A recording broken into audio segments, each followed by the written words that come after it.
Every time you recall a memory, when you recall that memory, the memory changes a little bit. Every single time you recall a memory, it changes. It never comes back exactly the same way. So there's people who do psychotherapy and they go into this deep psychoanalysis. They have them, tell me about your mother, tell me about your father, tell me about what this happened, what that happened. And what they're doing is every time they tell people to recall this, some people accuse these psychologists of planting memories because they can. A psychologist can have you remember something that didn't happen if they're really clever. So when you recall a memory that you haven't recalled for 10 years, when you recall that memory that's so painful, you might find that you don't feel that way anymore. And it's worth it to face those fears because you have advanced enough in your evolution, in your life, that a lot of that extra baggage that you're holding on to in your life, you can unload that baggage by recalling it, by facing it. You know, psychologists say that when you face your fears in a dream, when you face your fears in a dream, that the nightmare dissipates. When Jesus, and he says, you've got to learn how to forgive. How do you forgive? You've got to confront it to forgive it. You can't just say, well, I forgive you, and then have all of these negative feelings about it. Forgiveness isn't just about retribution. Forgiveness isn't just about going, well, I'm not going to get my revenge, but I'm still going to have all these negative feelings every time my ex-husband is brought up. No, you've got to face those feelings. You've got to face, because every time you recall those feelings, you have an opportunity to do two different things. One is to make it worse than it ever was. So you can recall a memory that wasn't that bad, and over time, every time you recall it, you keep adding bad things to it. And all of a sudden, something that was really minor that happened in your life becomes a big deal. Because of every time you recalled it, those synapses have gotten stronger, and instead of dealing with it in a positive way, things were added to that memory over time to make it even more traumatic. That can happen. But there's also a way to reverse that. The way to reverse that is to openly see it, honestly, for what it actually was. Actually try to recall what actually happened. Not the narrative. You have a strong narrative of synapses of like how your life goes, the meanings of your life. Face it for what it actually is, rather than what people told you should feel. You can go back and look at your life, all of those things that happened, and look at it from the paradigm of God. And if you're walking with Christ, use that. Use that to revisit those traumas and let the forgiveness happen. It's not just about letting it go. It's about integrating yourself. You have pockets of trauma in your life. They're pockets. And each of these pockets of trauma are holding on to a piece of you that you don't have access to. Some people's childhoods have been stolen from them because of traumatic events. Some people have hatred towards somebody who's done something that is, unforgivable. But every time that you give that space, that kind of baggage, there's a part of yourself that's locked in those spaces. And if you ever want to be whole again, you've got to release it. Not let go of it, but release it. And the best way to do it is to recall that memory and see if you can honestly unclog the drain of your existence, unclog the drain of your soul, and let that stuff, whatever it is, that narrative, it's the narrative that you've got to let go. It's not the memory. And try to see what was actually happening rather than what other people told you should feel. Because a lot of people have been boogie-woogieing with your brain your entire life. If you do that, and you go through each of those pockets of trauma, all those resentments, all of that anger, and you go at it one at a time, what's actually going to happen is you will have a lot more energy. You will be a lot more at peace. You will learn how to love strangers. You will learn how to open up, actually learn how to love your enemies, process the drama. All that drama left unprocessed holds you back. It holds you back from your potential. And that's why you've got to learn how to love others like Christ. You've got to learn to embrace forgiveness. How do you do it? You've got to recall those things that hurt the most. And you've got to find a way to think about those things differently. Now, you may not be able to do that by yourself. You might need a psychologist. You might need a good friend, a good husband. You might need somebody there. If you got nobody, you will find that God will do that for you. When you look at the world in the same way that Christ looked at the world, it helps you process that drama differently. When you think about Jesus dying on the cross, when you think about Jesus, some people, they focus on the suffering, and I understand he suffered. But with some people, when they think about Jesus on the cross, they don't look at it that way. They look at it as he conquered the cross. He overcame that. And every time you think about the cross, you don't have to think about the suffering and pain.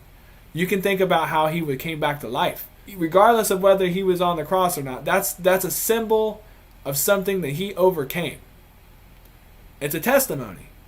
It is a powerful one. We have crosses that we bear.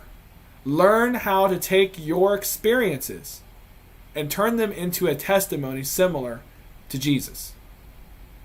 Look at the crosses that you bear and look at them from that perspective, from the perspective that there's no longer any resentment. There's no longer any kind of pain, but instead you see it as victory. You see it as, I survived that. I came back from that. When you think about Jesus, the real Christians, when think about Jesus, they're not just thinking about the pain and anguish. They're also thinking, man, if Jesus can survive that, imagine what you can survive as a Christian. Imagine that. Lazarus came back from the dead, and he wasn't Jesus. Love works. Love will help you overcome whatever your past is. And actually, love can change the past. In the same way that Christ's love changed our past. That original sin has been wiped away. We can recall that sin. We can recall all that crap that happened in the Old Testament. All that stuff. But Christ changed the past when he went on the cross. He didn't just change the future. When you read the Old Testament as a Christian, that's a completely different book than when you read it as a Jew. If you don't believe me, you should listen to some Jewish professors. You should read some Jewish text and interpretation. It's not the same. That's something else that's a biblical teaching. We all do things that are very sinful, often. But God loves us anyway. That's a trick. It's a trick. And if we can just figure out that, then there's no resentment left. Only way to change the past is to revisit it and see it with the light shined on it. You've got to see it with the light shined on it. If in your past, if your past was a dark room, you're going to imagine monsters. You're going to imagine all kinds of evil in that dark room. And there might be evil there. But if you shine a light into that dark room, you no longer are afraid of your past. There's nothing that the devil or anybody else can bring up in the past that's going to bother you, because a light has been shined on it. Nobody can throw an imagined monster into your past if you shine a light on it. Our best light to shine on it is love. And if you believe that God is love, then it's not that far-fetched that God will help you with that. Shine a love light. Turn on the lights. Let it shine on me. Remember the Blues Brothers 2000? Turn on the love light. Let it shine on me. Turn that love light. That love light on your past. The light of love on your past.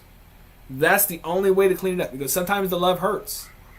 If you love somebody enough, you will appreciate the time that you spent with them so much that it's worth loving them still, even if they're gone. You love somebody even when they're not around. You love somebody even when they're not in your corner. Love anonymously.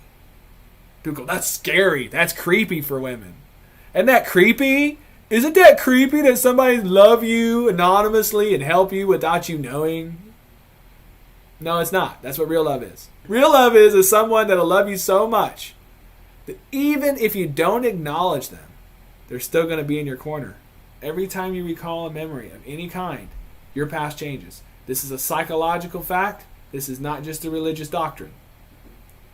This is a psychological fact. I want someone to answer my question: if all of existence, every universe wherever we could ever imagine is going to eventually burn out and run out of fuel, what is the meaning of that? Well, I can answer your question. It's not. It's not going to eventually run out of fuel.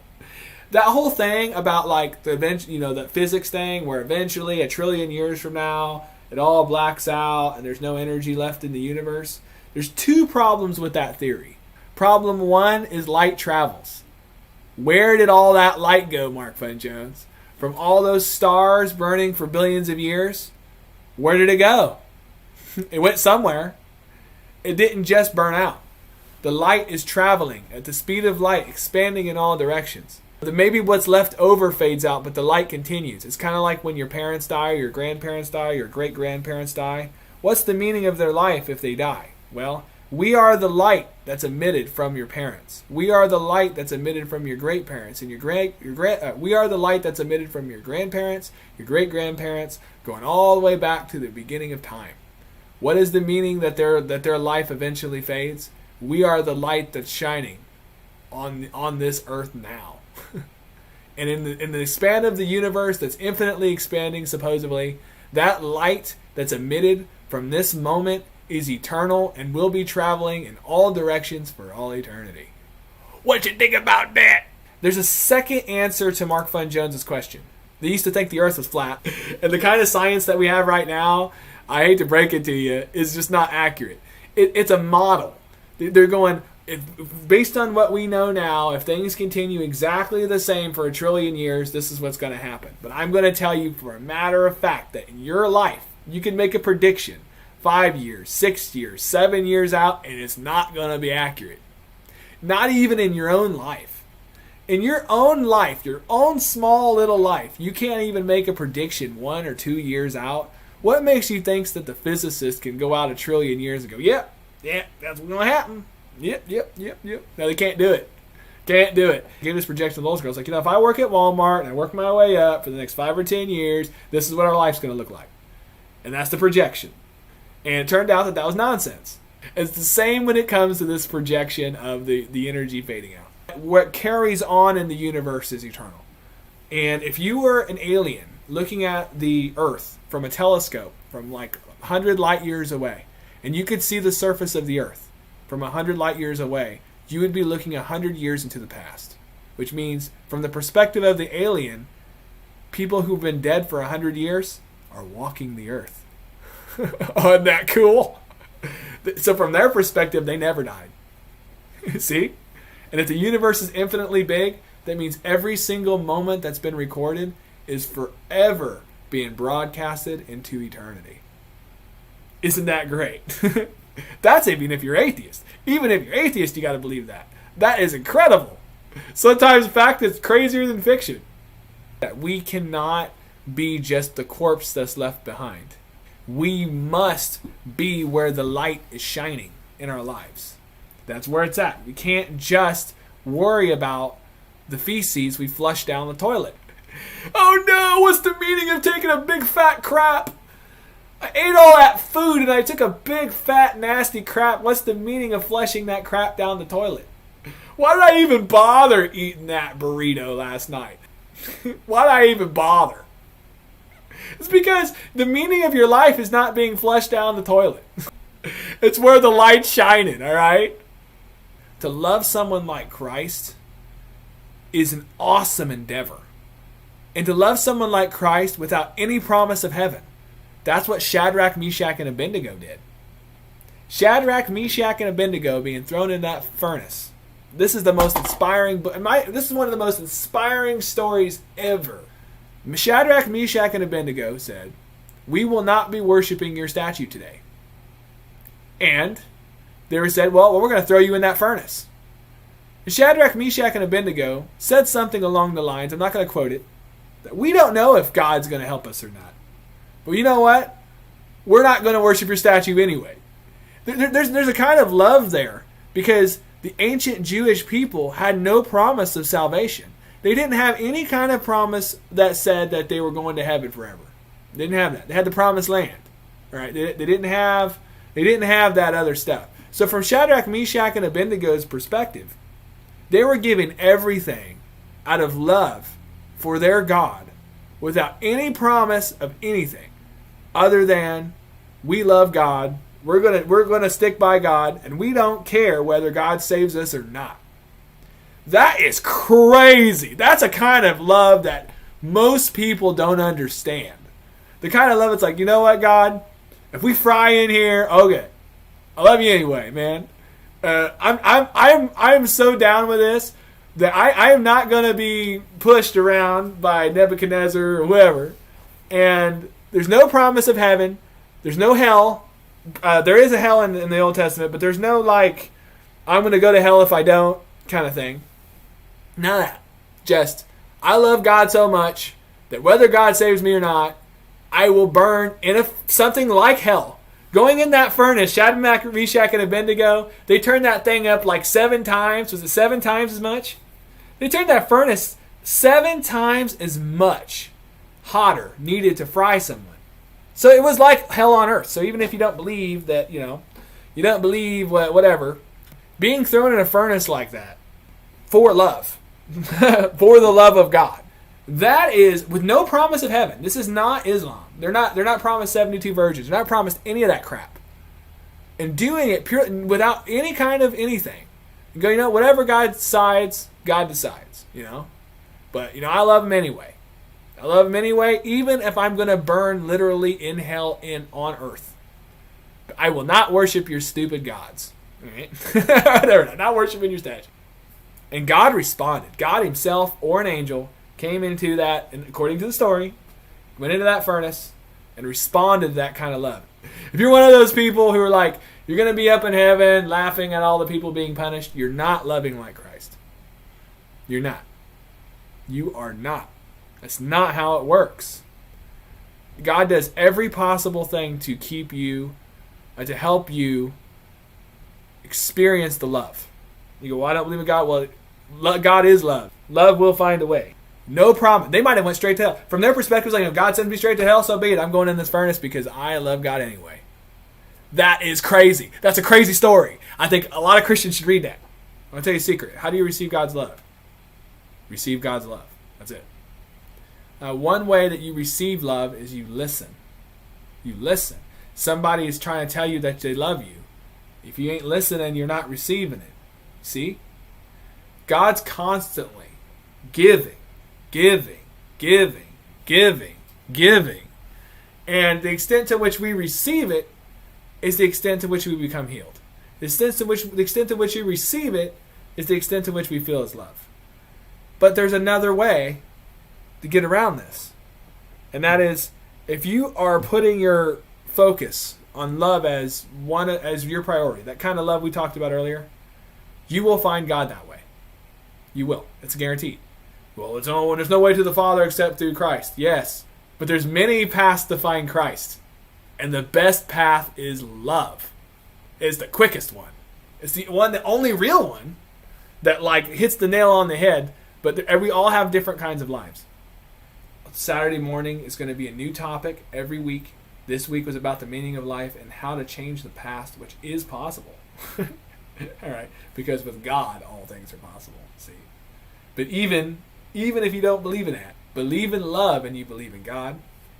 And believe that in your brain, if you believe in your brain, every time you recall a memory, it's an opportunity to clean it up. You can clean it up. You don't have to remember the same thing the same way every time. You really don't. And as a matter of fact, you never do.